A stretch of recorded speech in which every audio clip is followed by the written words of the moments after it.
আপনাকে একটা গল্প শোনাচ্ছি।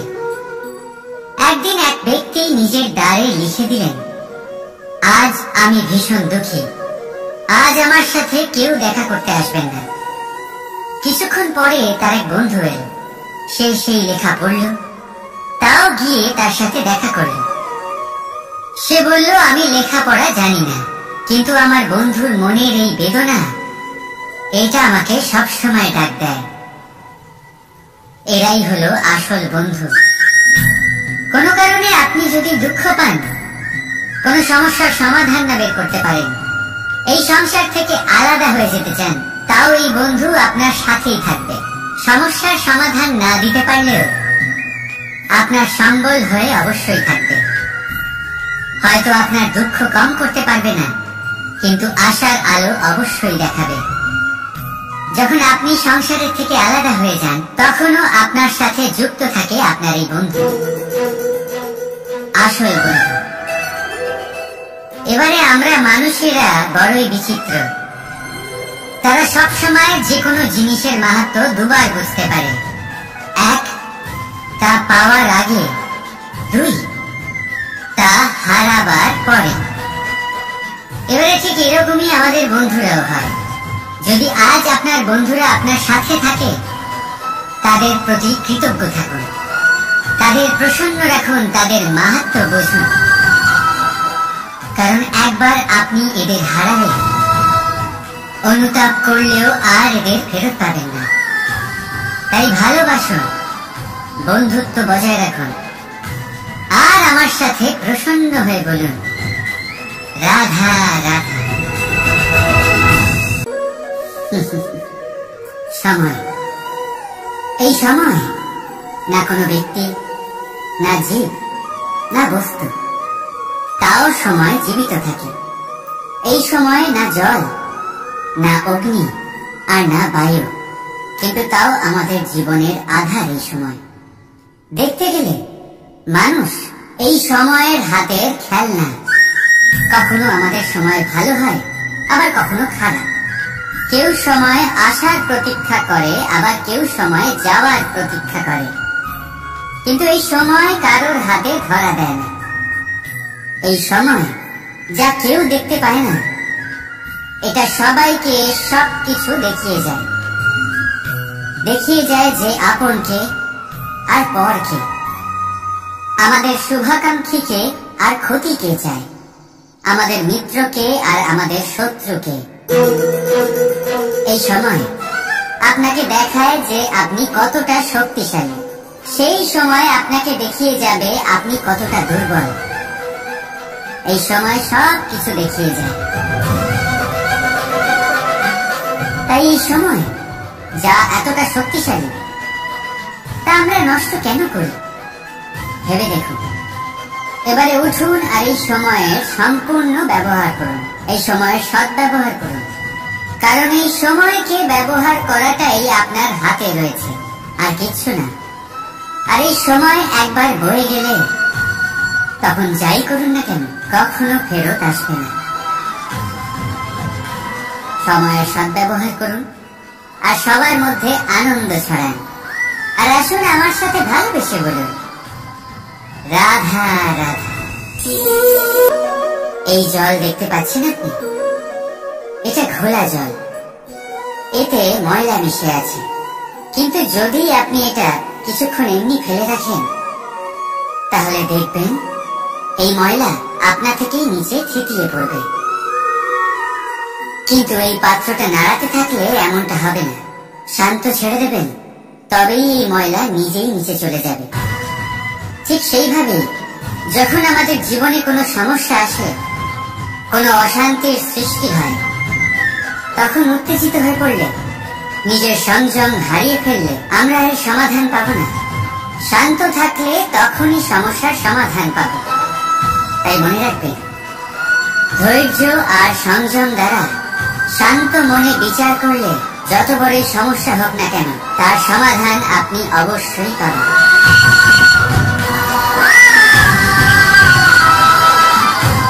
কারণ অশান্তির সমাধান শুধুমাত্র শান্তি। রাধা রাধা।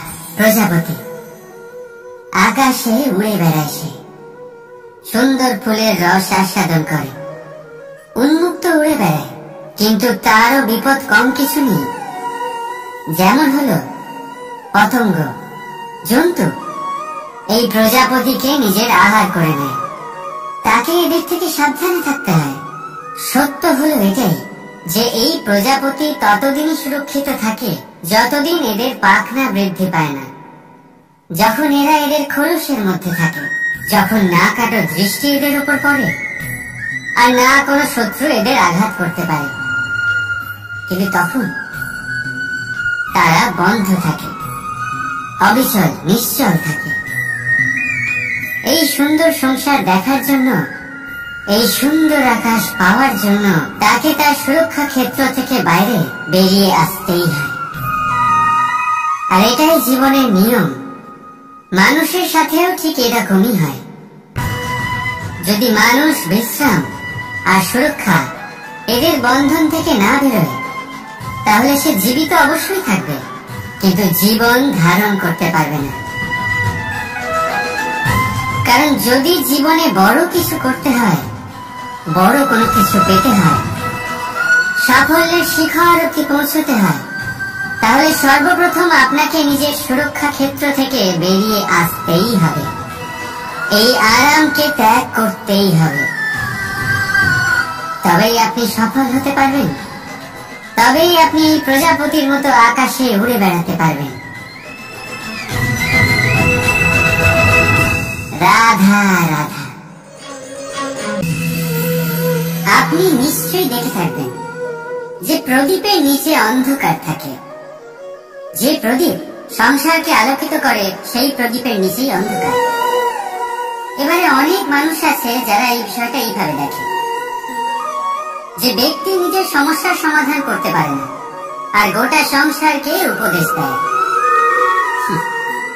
কিন্তু এটা দেখার আরো একটা দৃষ্টিভঙ্গি আছে, আর সেটা হচ্ছে যে স্বয়ং জ্বলে সংসারকে আলোকিত শুধু সেই করতে পারে যা রাধার বড়ই শীতল হয়। এই সংসারের পথ প্রদর্শক সেই হতে পারে, এই সংসারকে দিশা সেই দেখাতে পারে যার মধ্যে সন্তোষ আর ধৈর্য শক্তি আছে। এবারে দেখুন, এটা অত্যন্ত গুরুত্বপূর্ণ বিষয় যে বিবেক তখনই কাজ করে যখন মন শান্ত থাকে, যখন মন শীতল থাকে।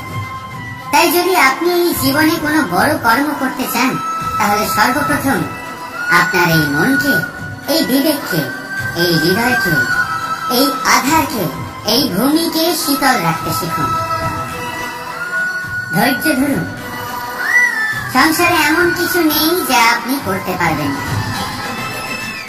রাধা রাধা। এই প্রদীপ দেখতে পাচ্ছেন আপনি? নিজেও জ্বলে আর এই বাতিকেও জ্বালিয়ে রাখে, আর এই সংসারকে প্রদান করে প্রকাশ। অন্ধকারাচ্ছন্ন ব্যক্তিকে প্রদান করে আশার আলো। কিন্তু এটা কখনো ভাবে না যে সেই মাটি কেমন হবে যা দিয়ে এটা তৈরি করা হয়েছে, সেই কুমোর কেমন হবে যে একে আকার দিয়েছে। ভাবে না যে একে কিনেছে তার বাড়ি কেমন হবে, তা কতটা সুসজ্জিত। কিচ্ছু নয়, শুধু এই সংসারকে প্রকাশ প্রদান করে। আর হয়তো সেই জন্যই প্রদীপকে এত ভালোবাসা হয়। সে নিজের বা অন্যের বাড়ি দেখে কখনোই জ্বলে না। সে জ্বলে শুধু অন্ধকারের সাথে লড়াই করতে। তাই আপনিও নিজের ব্যবহার এই প্রদীপের মতো করে তুলুন। নিজের পরিচয় সরিয়ে নিঃস্বার্থভাবে কর্ম করে যান, আর নিজের জন্য এক নতুন, এক বিশাল, এক অদ্ভুত পরিচয় তৈরি করুন। রাধা রাধা। এই সংসারে প্রত্যেক ব্যক্তি বড় কিছু করতে চায়, এমন কিছু যা এই সংসারে কেউ আগে কখনো করেনি। এমন জায়গায় পৌঁছতে চায় যেখানে এর আগে কেউ কখনো পৌঁছতে পারেনি। আর কেউ এতে সফলতা অর্জন করে। কিন্তু কিছু মানুষ অসফল হয়। কেন? এটাই আমার প্রশ্ন। না তো তাদের ইচ্ছেতে কোনো কমতি থাকে, না কমতি থাকে তাদের চেষ্টায়, তাহলে কেন এরা পিছিয়ে পড়ে?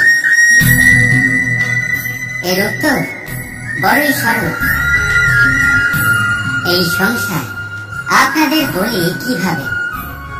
আপনারা সকলে সংসারে মহান কাজ করতে চান, সেই মান, সেই সম্মান পেতে চান যা এর আগে কেউ কখনো পায়নি। কিন্তু আপনার সমস্যা এটাও যে এই কাজে সংসার আপনার সাথে থাকছে না। বড়ই অদ্ভুত ব্যাপার। দেখুন, ভুলে যান গোটা সংসারকে, জীবনে একা একা এগিয়ে চলুন। গঙ্গোত্রী থেকে যখন একটি জলের ফোঁটা বেরোয়, তখন সেটা শুধু এক বিন্দু জল। তারপরে যখন সে তার যাত্রা শুরু করে অন্য জলের ফোঁটার সাথে মিশে, তখন সে স্রোতে পরিণত হয়, গঙ্গাতে পরিণত হয়। যদি আপনি জীবনে এগোতে চান, তাহলে একলা এগোতে শিখুন। নির্ভীক হয়ে, সাহসের সাথে, ধনাত্মক চিন্তা নিয়ে জীবনে এগিয়ে চলুন, একা এগিয়ে চলুন। আর দেখবেন সেই মান, সেই সম্মান আপনার জন্যই অপেক্ষা করে আছে। রাধা রাধা। কর্ম। মানুষ সর্বদা কর্ম করতে থাকে, আর এই কর্মের জন্যই সে মান, সম্মান, ধন, প্রতিষ্ঠা লাভ করে। এবার মানুষ সবসময় চেষ্টা করে যাতে সে ভালো কর্ম করে যায়। তাহলে আপনাকে বলি, শুধু ভালো কর্ম করাই আবশ্যক নয়, তার থেকে বেশি জরুরি হলো এই খারাপ কর্মকে বোঝা আর তার থেকে দূরে থাকা। কারণ যখনই আপনি কোনো সঠিক কাজ করেন বা ভালো কাজ করেন, কেউ তা মনে রাখে না। কিন্তু এই সংসারে বিষয়টা হলো এরকম, আপনি একটা খারাপ কর্ম করুন আর সেটা সবার মনে থাকে। এই খারাপ কর্ম কাজলের এক কৌটোর মতো হয়। আপনি যতই চেষ্টা করুন বাঁচিয়ে ব্যবহার করার, কিন্তু এই কালিমা কোথাও না কোথাও অবশ্যই লেগে থাকে। সেই জন্য জীবনে ভালো কর্ম অবশ্যই করুন, কিন্তু তার থেকেও বেশি জরুরি হলো এই খারাপ কর্মের থেকে দূরত্ব বজায় রাখা। আর এটা অবশ্যই করুন। রাধা রাধা। সংসারে সমস্ত জায়গায় এই ব্যবসা চলতে থাকে। কিছু পাওয়ার জন্য কিছু দিতে হয়, লাভের জন্য কিছু বিনিয়োগ করতে হয়। যদি কারোর অনুভূতি জানতে হয়, তাহলে নিজের অনুভূতিকে ব্যয় করতেই হবে। এবার দেখুন না, কারোর আসল চেহারা যদি জানতে হয়, তাকে স্বাধীনতা দিয়ে দেখুন। যদি কারোর মনের শুদ্ধতা জানতে হয়, তাহলে তাকে ঋণ দিন। যদি কারোর গুণ জানতে হয়, তাহলে তার সাথে একসঙ্গে বসে ভোজন করুন। যদি কারোর ধৈর্যের পরীক্ষা নিতে হয়, তাহলে তাকে তার প্রিয় কাজ করতে বারণ করে দেখুন। যদি কারোর ভালো দিক জানতে হয়, তাহলে তার থেকে পরামর্শ নিয়ে দেখুন। এক অনুভূতির বদলে অন্য এক অনুভূতি বিনিময় করতে হয়। কিন্তু এই সংসারে একটাই এমন অনুভূতি আছে, যেটা দেখার জন্য, যেটা পাওয়ার জন্য আপনাকেও ঠিক সেই অনুভূতিটাই দিতে হবে। আর সেটা হলো প্রেম। যদি কারোর ভালোবাসা দেখতে হয়, তাহলে তাকে নিঃস্বার্থ ভালোবাসা দিন। যদি কারোর থেকে ভালোবাসা পেতে চান, তাহলে তাকে নিঃস্বার্থ পরিশুদ্ধ ভালোবাসা দিন। রাধা রাধা। কথায় আছে, সময়ের পূর্বে আর ভাগ্যের বেশি কেউ কিছুই পায় না। এবার এর মানে কি এটাই যে আপনি শুধুমাত্র সময়ের অপেক্ষা করবেন, সবকিছু নিজের ভাগ্যের উপর আর কপালের উপরে ছেড়ে দেবেন, নিজে কিছুই করবেন না? যদি আপনি এরকম করেন, তাহলে আপনি একটা বস্তু অবশ্যই পাবেন: নিরাশা, অসফলতা।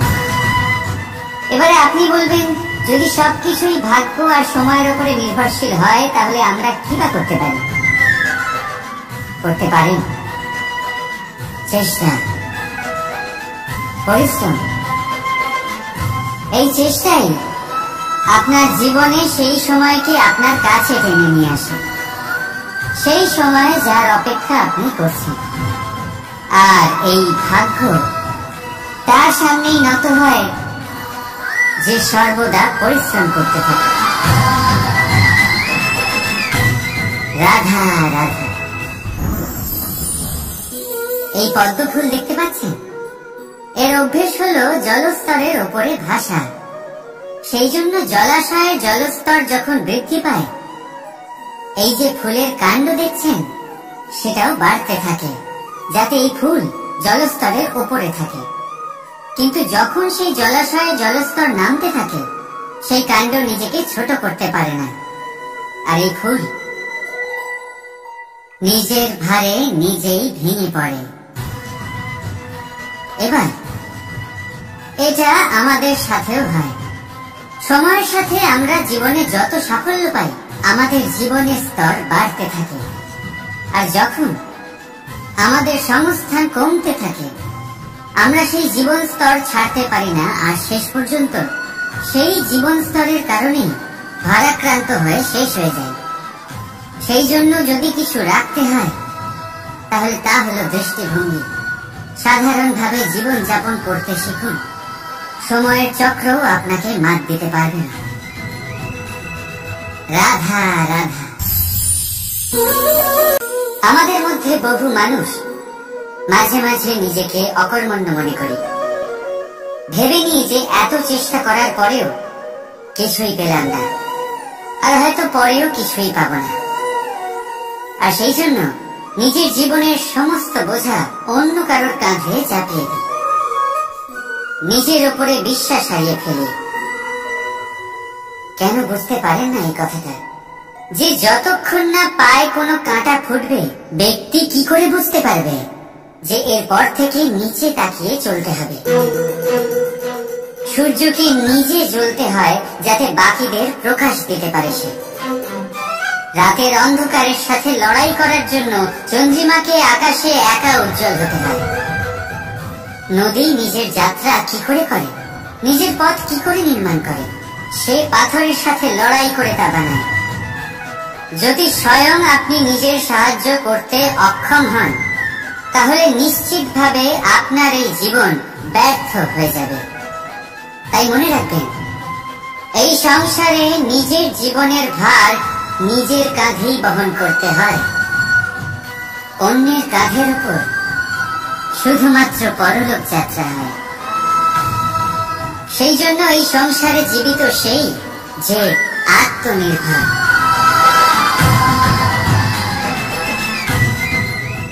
রাধা রাধা। সময়, কথায় বলে সময়ের পূর্বে কিছুই হয় না। প্রতিটা ঘটনার একটা সময় থাকে। সময়ের আগে না সূর্যোদয় হয় আর না সূর্যাস্ত হয়। সময়ের পূর্বে গাছে না ফুল ফোটে না ফল ধরে। কিন্তু একটা কথা ভেবে দেখুন, যদি বর্ষা আসার আগে কৃষক ভূমিকে না প্রস্তুত করে, বীজ রোপণ না করে, তাহলে কি ফসল ফলবে? যদি কোনো যোদ্ধা যুদ্ধের পূর্বে নিজের অস্ত্রের ধার না দেয়, তাহলে সে যুদ্ধ কি করে লড়বে? এর মানে এটাই হলো যে সময় আপনার যখন আসার তখন অবশ্যই আসবে, কিন্তু ততক্ষণ এটাও গুরুত্বপূর্ণ যে আপনি নিজেকে তার জন্য তৈরি রাখুন। কারণ এই সুযোগ, এই কথাটা শুনতে যত ছোট, এটা আসেও ততটা কম সময়ের জন্য, তারপর চলেও যায়। এবার যদি সুযোগ আপনার হাতে আসে আর আপনি তার জন্য তৈরি না থাকেন, তাহলে আপনি সাফল্য কি করে পাবেন? তাই আপনি সঠিক সময়ের জন্য অপেক্ষা করুন, সেই সুযোগের জন্য অপেক্ষা করুন, কিন্তু ততক্ষণ নিজের চেষ্টার দ্বারা নিজেকে আরো সক্ষম করে তুলুন। কারণ সাফল্য আপনার জন্য অপেক্ষা করছে। শুধু আপনি তার জন্য তৈরি থাকুন। রাধা রাধা। কথা মানুষের পাওয়া সবচেয়ে অদ্ভুত উপহার। এই কথাই মানুষকে এই সংসারের সমস্ত প্রাণীর থেকে ভিন্ন করে তোলে, সংসারের সবচেয়ে উপরে নিয়ে যায়। এই কথার কারণেই আমরা একে অপরের সাথে ভাব আদান প্রদান করি। আমি আমার মনের ভাবনা অন্য কাউকে ব্যক্ত করতে পারি, অন্য কেউ তাদের ভাবনা আমাকে ব্যক্ত করতে পারে। এই কথাই আমাদের সবচেয়ে বড় ঢাল। এবারে দেখুন, আপনি নিশ্চয়ই লক্ষ্য করেছেন, কারোর কথা মধুর হলে লোকে তাকে ভালোবাসে, তাকে নিজের বন্ধু বানায়। সেইভাবেই যদি কারোর কথা কঠোর হয়, তাহলে লোকে তাকে ঘৃণা করে, তাকে নিজের শত্রু মনে করে। এই কথাই ভাষা হয়ে আমাদের ইতিহাস রচনা করে। তবে আমরা কি সত্যি বাণীর বিষয়ে অতটাই ভাবি যতটা আমাদের ভাবা উচিত? ভেবে দেখুন, মানুষের কথা বলতে শিখতে কত সময় লাগে। কোন বালক 1.5 বছর বয়সে কথা বলতে শেখে, কেউ 2 বছরে, কেউ 3। এবার দেখুন, মানুষ 1.5 বছর বয়সে কথা বলতে শিখে গেলেও তার কি বলা উচিত এটা সারা জীবনেও শিখতে পারে না। এর উপরে মনোনিবেশ করুন, এটা বোঝবার চেষ্টা করুন কি বলা উচিত। নিজের কথা শুদ্ধ করুন, নিজের কথা মধুর করুন, আর সেই মধুরতার সাথে আমার সঙ্গে বলুন রাধা রাধা। এই লক্ষ্য আসলে কি? এই লক্ষ্য তাই যে আমরা পেতে চাই। এই সংসারে সুখী কে হয়? সুখী সেই যে তার লক্ষ্য পেয়ে গেছে। দুঃখী কে হয়? দুঃখী সেই যে তার লক্ষ্য এখনো পায়নি।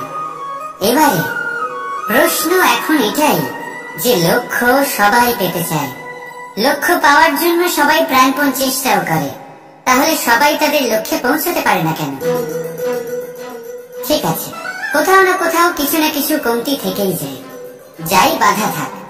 আজকে আমি আপনাকে একটা উপায় বলবো এই লক্ষ্য পাওয়ার জন্য। একটা কাগজ নিন, তাতে একটা চিহ্ন বানান, সেটাই হবে আপনার লক্ষ্য। এবারে সেই লক্ষ্যে পৌঁছানোর একটা পথ বানান। এবারে এই যাত্রাকে ভিন্ন ভিন্ন ভাগে বিভাজন করে দিন। এবারে এটা হলো আপনার পরিকল্পনা। এবার এই পরিকল্পনা ক্রমানুসারে আপনি পালন করতে থাকুন, এটাই হবে আপনার চেষ্টা।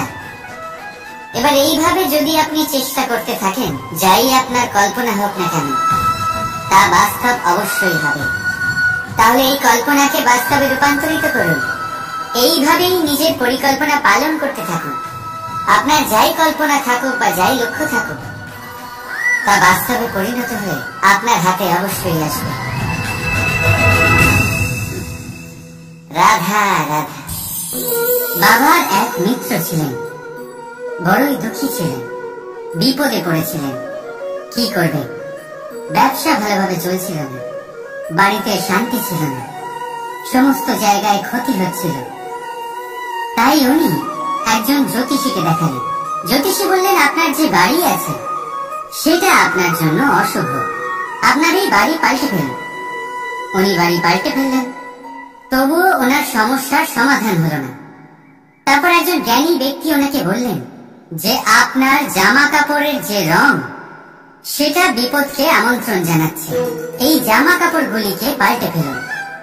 উনি সেগুলো পাল্টে ফেললেন, তাও সমস্যার সমাধান হলো না। আবার একজন জ্ঞানী ব্যক্তি বললেন যে আপনার আশেপাশে যে মানুষজন রয়েছে, তারা এটা চায় না যে আপনি সফল হন, তারা আপনার ক্ষতি চায়, তাদের সাথে সমস্ত সম্পর্ক ভেঙে ফেলুন। তো উনি সম্পর্ক ভেঙে ফেললেন, কিন্তু তাতেও ওনার জীবনে কোনো পরিবর্তন এলো না। তার মানে তিনি বাড়ি পাল্টালেন, জামা কাপড় পাল্টালেন, সম্পর্ক পাল্টালেন, যেটা পাল্টালেন না তা হলো স্বভাব। এই যে স্বভাব, এটা অত্যন্ত গুরুত্বপূর্ণ। এই স্বভাবই আপনার ব্যক্তিত্ব তৈরি করে। তাই নিজের স্বভাব শুধরে ফেলুন, তাতে ভালো পরিবর্তন আনুন, সবকিছু ভালোই হবে। রাধা রাধা। ক্রোধ, লোকে বলে যে এই ক্রোধ পাপেরই মূল, কিন্তু সত্যি কি এই ক্রোধ পাপের মূল? একটু ভেবে দেখুন, এই ক্রোধ বাস্তবে আসলে কি? এই ক্রোধ একটা অনুভূতি যা আপনার মধ্যে হঠাৎই অসীমিত তেজ সঞ্চালন করে। এবারে আমি আপনাকে কিছু উদাহরণ দিচ্ছি যাতে আপনি বুঝতে পারেন যে ক্রোধ আপনার জন্য ভালো কি না। যদি কারোর সাথে অন্যায় হয় আর এটা দেখে আপনার ক্রোধ হয়, আর এই ক্রোধ আপনাকে তার সাহায্য করতে প্রেরণা যোগায়, তাহলে এই ক্রোধ অবশ্যই ভালো। যদি কোথাও আপনি দেখেন যে কোনো নারীর উপরে অত্যাচার হচ্ছে আর সেটা দেখে আপনার ক্রোধ হয়, আর এই ক্রোধ আপনাকে তার সাহায্য করতে সাহস যোগায়, তাহলে এই ক্রোধ অবশ্যই ভালো। যদি এই সংসারে কোথাও আপনি কোনো অনৈতিক কাজ বা ছলনা দেখেন আর আপনার তাতে ক্রোধ না হয়, কিছুই অনুভব করেন না, তাহলে এটা কাপুরুষতা। তার মানে এটাই যে আপনি আপনার মনুষ্যত্ব হারিয়ে ফেলেছেন। তাই এটা বোঝার চেষ্টা করুন, আপনার ক্রোধের তেজের ব্যবহারের উপরে নির্ভরশীল হলো এই ক্রোধ আপনার জন্য পাপের সমান, নাকি এই ক্রোধ আপনার জন্য পুণ্যের স্থাপক। রাধা রাধা। মোহ, শাস্ত্রে লেখা আছে যে মোহ শুধু সেই ব্যক্তিকেই নয়, বরং সেই আরেক ব্যক্তিকেও বিনাশ করে দেয় যার ওপরে সেই মোহ আছে। এবারে লোকে কি করেন, এই শাস্ত্রে লেখা কথাগুলি শুধু শাব্দিক অর্থে নেন। এই মোহ দেখুন, এটা শুভ হতে পারে, শুধু এর রূপ ভিন্ন ভিন্ন হয়, এটা ভালো করে বুঝতে হবে।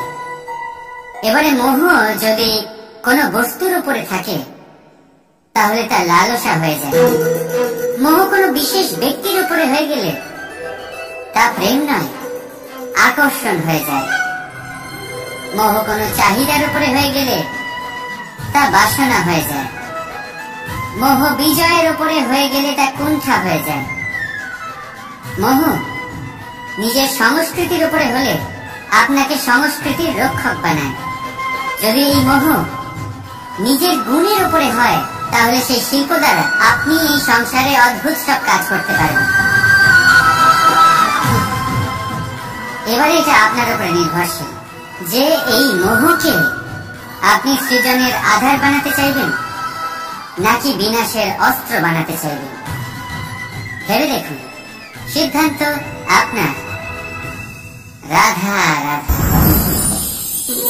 অভিমান, আত্মসম্মান, অহংকার, দেখতে গেলে এই তিনটি শব্দ ভিন্ন ভিন্ন, কিন্তু এর মূল আধার একই, আত্মসম্মান। এবার যদি কথা বলি আপনার শরীরে, আপনার সংস্কৃতি, আপনার সম্পর্কে, তাহলে অভিমান থাকা স্বাভাবিক। এবার যদি কথা বলি আপনার ব্যক্তিত্ব নিয়ে, আপনার আদর্শ নিয়ে, আপনার বিচারধারা নিয়ে, তাহলে আত্মসম্মান হলো একটা গুণ। যদি এইভাবে বলা হয় যে আমি এই কার্য কারোর সাহায্য ছাড়া, সহযোগিতা ছাড়াও করতে পারি, তাহলে এটা আত্মসম্মান, আর এটা সঠিক। যদি এভাবে বলা হয় যে আমি এই কার্য কারোর সাহায্য ছাড়াই বা কারোর সহযোগিতা ছাড়াই করে ফেলেছি, তাহলে এটা অভিমান, এটাও সঠিক। কিন্তু এই কার্য শুধুমাত্র আমিই করতে পারি আর কেউ নয়, এটা অহংকার। তাহলে এই শব্দ এবং তার অর্থ বোঝার চেষ্টা করুন, জীবন ধারণের এক নতুন পথ খুঁজে পাবেন। রাধা রাধা। সংসারে প্রত্যেক ব্যক্তি কোনো না কোনো রূপে ঈশ্বরকে মানে, কেউ মূর্তি রূপে, তো কেউ তত্ত্ব রূপে, কেউ ভাবনা রূপে, আবার কেউ স্বভাব রূপে। কেউ নিজের মধ্যে পরমাত্মা খোঁজে, আবার কেউ অন্যের মধ্যে।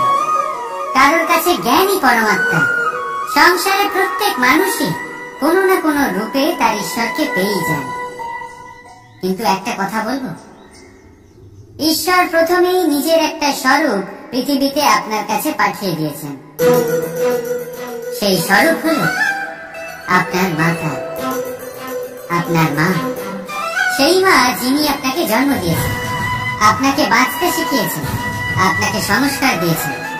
যদি আপনি কখনো কোনো অনুচিত পথে অগ্রসর হয়েছেন, তখন তিরস্কার করে আপনাকে সঠিক পথে এনেছেন। যদি আপনি এই সংসারে অসফল হয়েছেন, তখন তার আঁচলের উষ্ণতা দিয়ে আপনাকে আশ্বাস জুগিয়েছেন।